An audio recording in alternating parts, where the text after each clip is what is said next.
As French political parties were racing on Monday to field candidates in a snap election, President Emmanuel Macron visited a site left abandoned after a massacre carried out by the Nazis during World War II.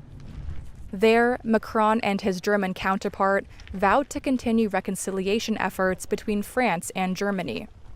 There is the courage of the generations who experienced it, and there must be the same courage and the same determination of their grandchildren. The engagement comes a day after European Parliament elections that saw gains by the far right, and a shock decision by Macron to call a snap election. It's a roll of the dice on his political future, and could offer the far right a shot at real power. Macron's stature has been diminished since he lost his absolute majority in Parliament 2 years ago. Discussing the snap election call, a source close to Macron said there was a chance he could win back a majority by taking everyone by surprise. But they added that if Marine Le Pen's far-right National Rally, or RN, does take over, the gamble is that the next 3 years would demonstrate their incompetence to voters and undermine their bid for the presidency in 2027. That option, the source said, is not without risk. The vote is likely to revolve around discontent with Macron's style of power, cost of living, and immigration policies. But it will also be about whether the RN can be trusted to run a major European government.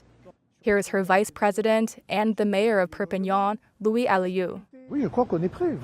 Yes, I think we're ready. I really do. I think we're ready. And tomorrow, if the day after the 7th of July there is a majority, either from the RN or in coalition with others, we will very quickly be able to get France moving again. Among policies put forward by RN, the party has proposed high public spending, despite already significant debt levels. It also wants to expel more migrants, restrict childcare benefits to French citizens, and give French nationals preference and access to social housing and jobs. There is no certainty the RN will end up with enough seats to run the government. Other scenarios include a wide-ranging coalition of mainstream parties. But even if the RN did score a majority, Macron would remain president for 3 more years and still be in charge of defense and foreign policy.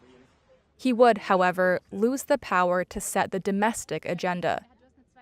Political parties in France don't have long to prepare. The election will take place in 2 rounds on June 30th and July 7th. The next government will take over in July.